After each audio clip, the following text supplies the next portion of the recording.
La volontà della D, uno dei macro misteri di One Piece che attanaglia la mente dei fan giorno e notte. Al momento risulta impossibile avvicinarsi al reale significato di questa benedetta D. C'è chi pensa che rappresenti un sorriso rovesciato, chi dice che sia il sole che sta sorgendo per la nuova alba, chi crede sia l'iniziale del nome del regno antico. Insomma, di tutto e di più. Ed oggi parleremo dei 13 membri del clan della D apparsi e ufficializzati finora in One Piece. Vorrei partire con mio padre, mio zio, mio nonno e occasionalmente il mio antenato secolare, Monkey D. Garp. Quest'uomo ha un bagaglio di un certo spessore, padre del leader dell'armata rivoluzionaria e nonno di quello che è attualmente il pirata più pericoloso al mondo. Mi riferisco chiaramente a Dragon e Luffy. Di loro parleremo dopo. Garp è un individuo allegro e talvolta sbadato, ma dietro alla sua risata coinvolgente si nasconde l'integrità e la potenza di un membro della marina militare con un potentissimo senso di giustizia.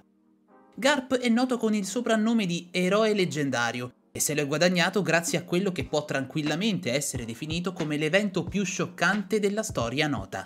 Il famoso incidente avvenuto 38 anni fa in un'isola che ormai non esiste più, God Valley. Lì Garp unì le forze con Roger per annientare la ciurma più pericolosa della storia, capitanata dal famigerato Rox di Xebec. I dettagli di quell'incidente sono ancora nascosti. Ciò che sappiamo è il potenziale di quella ciurma, che era composta da individui che dominarono i mari singolarmente anche dopo lo scioglimento forzato della ciurma. Ci terrei a ricordare ancora una volta che la potenza di Garp gli permetteva di rivaleggiare con un pirata del calibro di Gol di Roger.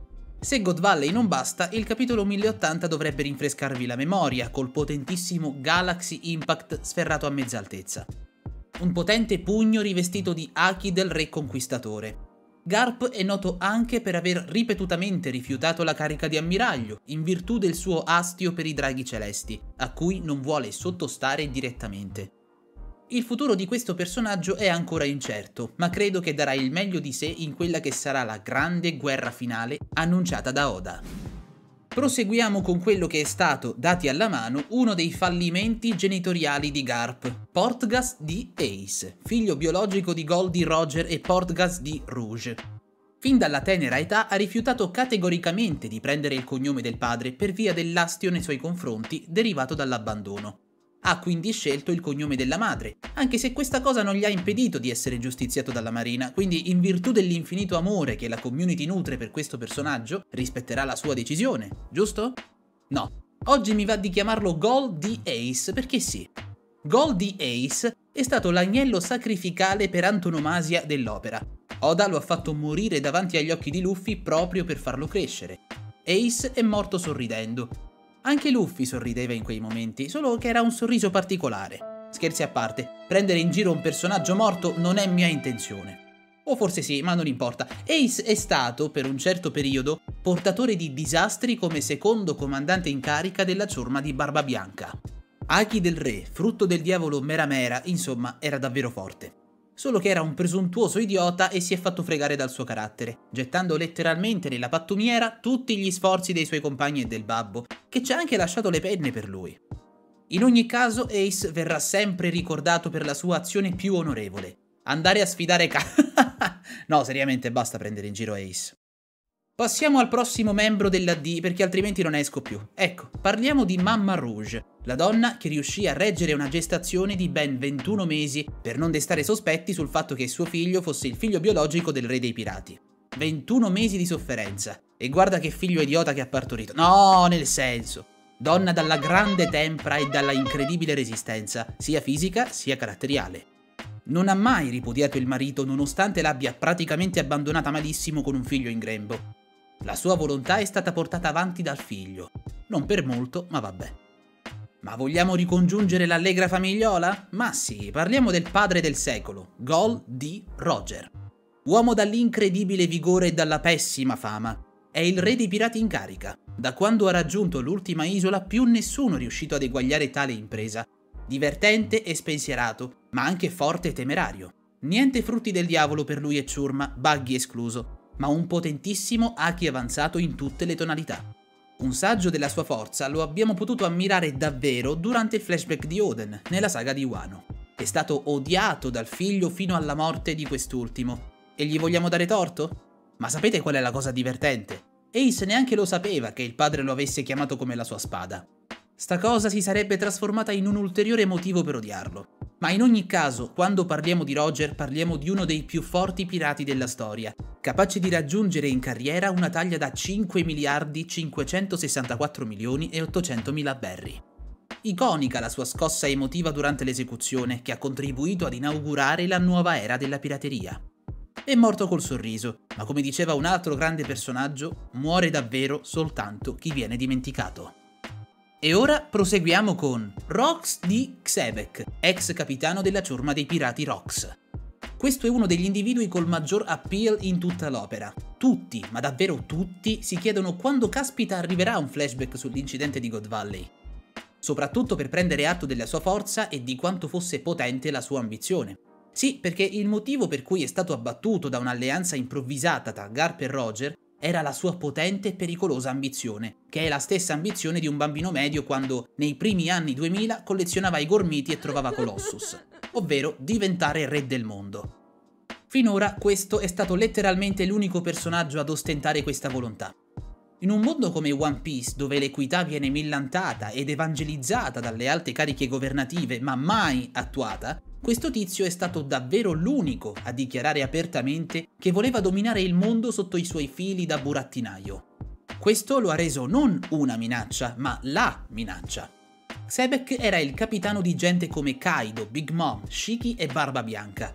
È assurdo che esistesse qualcuno con tanta potenza e leadership da poter comandare a bacchetta i tipi tranquilli appena citati. Prima che potesse riuscire a diventare re del mondo, però, la sua esistenza è stata cancellata da Garp e Roger. Ma molti, praticamente tutti, pensano che la sua volontà sia stata ereditata dal prossimo membro del clan della D di cui vi parlerò, Marshall D. Teach, meglio noto come Barba Nera. Un personaggio estremamente affascinante, ma che a volte cade anche nel ridicolo.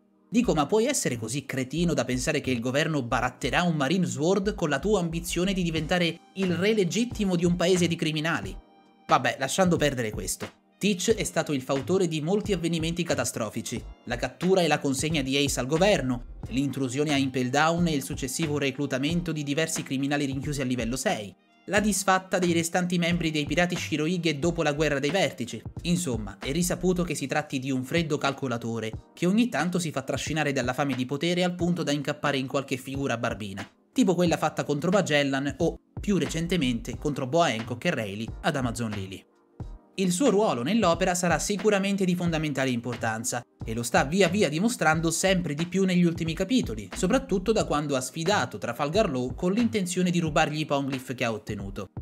Ultimo villain, penultimo villain, alleato finale, sacco da box, non lo so. So solo che aspetto pazientemente che le prenda malissimo mentre fa la stessa faccia che fece quando Barba Bianca lo ha accoppato con 2 colpi e lo stava per uccidere. In ogni caso parliamo di un personaggio molto forte, possessore del Paramisha più forte e di quello che pare essere il Roja più forte. Mi aspetto grandi cose da lui a livello combattivo, anche se bisogna ben capire come sta messo con l'Haki del Re. Per quella che è la sua ambizione, mi sembra davvero strano che finora non lo abbia mai mostrato. In ogni caso, aspetto pazientemente di vederlo all'opera al 100%. Parliamo ora di un ex collega di Garp, Jaguar D. Soul. Questo personaggio è stato creduto morto per tutto questo tempo, e invece parrebbe proprio essere vivo e vegeto. Lui è sicuramente un personaggio che avrà un ruolo fondamentale nell'opera. Soul è stato vittima del Buster Call di Ohara, ma tutta la conoscenza di Ohara è stata trasportata ad Elbaf, villaggio dei giganti guerrieri del Warland. La cultura di Ohara quindi non è mai andata veramente perduta. In quella che appare oggi come la più patetica delle figuracce del governo mondiale, ovvero il mancato smaltimento dei libri all'interno dell'albero della conoscenza, Soul potrebbe rappresentare un grandissimo tassello per ricomporre il puzzle finale. È davvero potente concettualmente la volontà di un Marine che si ribella a un Buster Call e che si rifugia nel suo territorio natale con la conoscenza degli studiosi di Ohara e con la ormai evidente protezione di uno dei 4 imperatori, Shanks il Rosso. Devo dire che fino ad oggi avevo ritenuto che potesse essere lui il famoso uomo marchiato dalle fiamme, nominato poco tempo fa da Kid the Killer. Tuttavia le informazioni del capitolo 1081 sembrano portare totalmente da un'altra parte, quindi potrebbe potenzialmente sfumare l'opportunità sia che Soul sia quell'uomo, sia che Shanks abbia l'ultimo Poneglyph. Staremo a vedere dunque quale sarà il ruolo di Saul nel prosieguo dell'opera.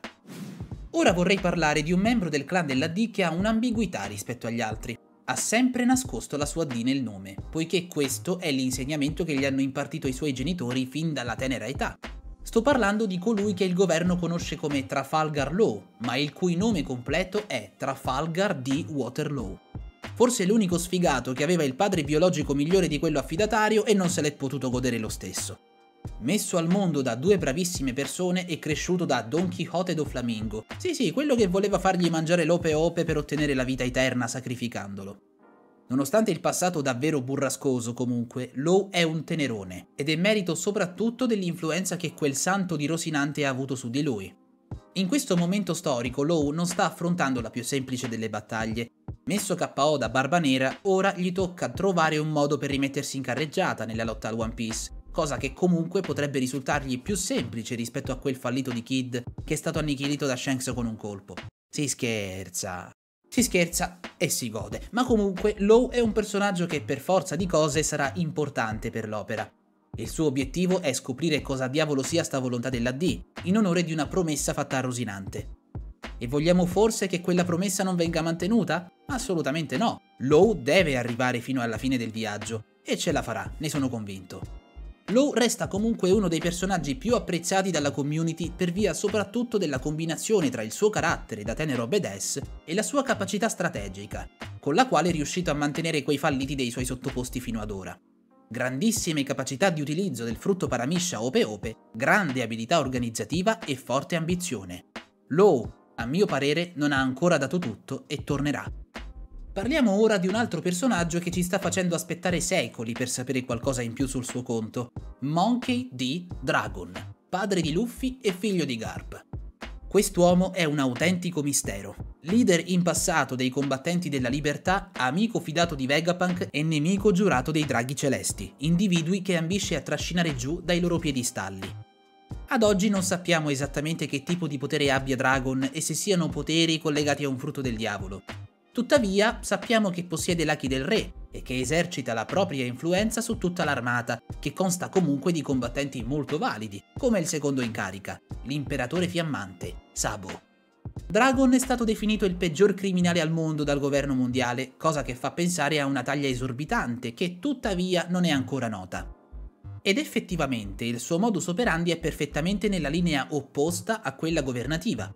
È proprio grazie ai rivoluzionari che si sta attualmente tenendo la cosiddetta rivolta delle 8 nazioni, che sta preoccupando non poco il governo, al punto da attuare una clamorosa e immediata distruzione dell'isola di Lulusia, su ordine di Imsama. Comunque, almeno Dragon è un papà migliore di molti altri nell'opera. Almeno lui guarda in direzione del mare da cui proviene perché pensa alla famiglia. Almeno lui non fa esperimenti sui figli per renderli dei guerrieri infrangibili e non ha chiamato il figlio come il proprio fucile. In ogni caso è evidente che sarà uno dei grandi protagonisti della parte finale del manga, proprio in virtù di questa sua volontà di abbattere i draghi celesti e abolire questa orrenda schiavitù che essi stessi esercitano quotidianamente. Concludiamo la dinastia e parliamo di suo figlio biologico, Monkey D. Luffy. Possessore del frutto che per anni è stato chiamato Gom Gom, ma che in realtà si chiama Ito Ito modello Nika ed è stato rubato da Shanks dopo che quest'ultimo ha assaltato una nave governativa. Personaggio dalle spiccate capacità offensive e dalla potente leadership, sui suoi compagni e persino su chi sconfigge. La sua abilità di trascinare le masse dalla propria parte è stata notata da tutti, soprattutto da Mihawk durante la Guerra dei Vertici.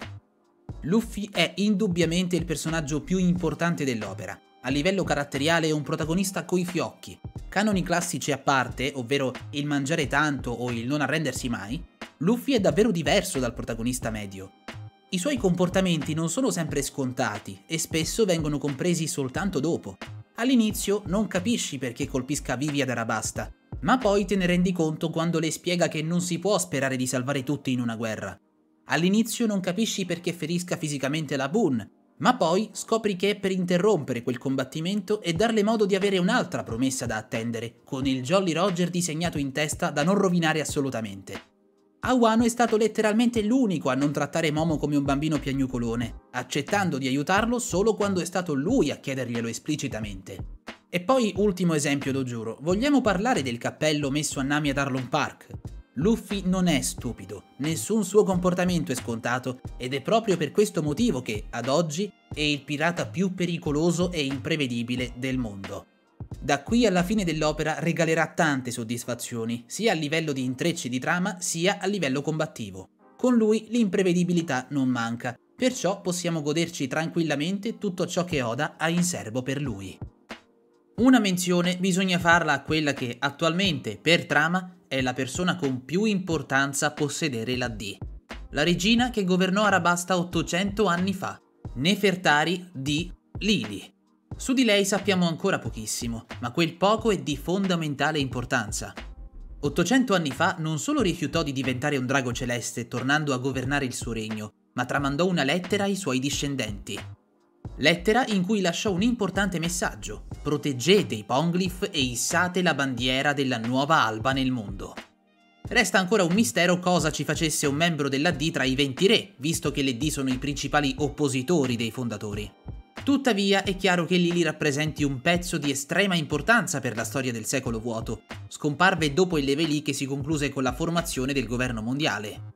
Le cause sono ignote attualmente, ma è praticamente certo che Imu ne sappia qualcosa. Proseguiamo dunque con l'ex re di Arabasta, Nefertari di Cobra. Ex perché ormai ci ha lasciato, ma occhio a dare per scontata sta cosa perché c'è un certo Pell che ha resistito a un bombone pazzesco. Quelli di Arabasta ce l'hanno nel DNA di sopravvivere con 3 kg di plot armor, quindi non diamo per scontato che sia morto. Comunque, fino a poco tempo fa sembrava assurdo includere un Nefertari nei membri della D, e invece le recenti rivelazioni ci hanno permesso di farlo. Sovrano molto rispettato dal suo popolo, nonché discendente della regina Lili. Dalle mie parti si direbbe che Cobra non è certo uno che si mangia il pane dal cozzo, tradotto non è un fesso. Aveva scoperto che qualcosa non tornasse in merito alla storiella della fondazione del governo mondiale ed è stato ucciso proprio da Imu nella sala del castello Pangea, per aver ficcato il naso sulla D e per aver constatato, appunto, l'esistenza di un re del mondo. È stato un grande personaggio e il suo sacrificio non è altro che la miccia che farà scatenare gli eventi che porteranno alla grande guerra finale. E per finire la dinastia attualmente conosciuta dei Nefertari, parliamo della figlia di Cobra, Nefertari di Vivi. Praticamente la prossima regina, visto che suo padre è deceduto. Su di lei grava un'incredibile responsabilità, quella di governare il paese di Arabasta. Tutti noi sappiamo quanto lottò per la questione Dance Powder e per la tirannia di Crocodile, sventata dall'aiuto nascosto dei Mugiwara. Sono sicuro che sarà una splendida regina, tuttavia sarà anche un personaggio importantissimo per la trama. Abbiamo infatti visto che Imu la anteponga come target da colpire a gente come Luffy e Teach. E sì, adesso che abbiamo saputo della D e della lettera di Lili la cosa ha più senso, ma comunque manca ancora un pezzo. Se la minaccia fosse stata rappresentata da tutti i Nefertari fin dall'inizio, perché allora il governo avrebbe fatto sopravvivere Cobra fino all'età avanzata? Inoltre, Vivi è stata presa come target prima ancora dell'udienza di Re Cobra, quindi sono assolutamente convinto che ci sia qualcosa legato a una profezia relativa a una discendente femminile della regina Lili, che quindi rappresenterebbe una figura di spicco da temere per il governo, un po' come Joy Boy. Non ci resta dunque che attendere i prossimi sviluppi. Come potete vedere voi stessi, si tratta di 13 membri attualmente facenti parte di questo clan della D. 13 membri che hanno sicuramente in comune un temperamento tutt'altro che banale e un background socio-culturale molto particolare. Cos'altro ci sia a legare queste 13 belve alla volontà della D è ancora un mistero che non possiamo svelare. Per il momento, picciotti, è tutto. Noi ci vediamo alla prossima. Sayonara!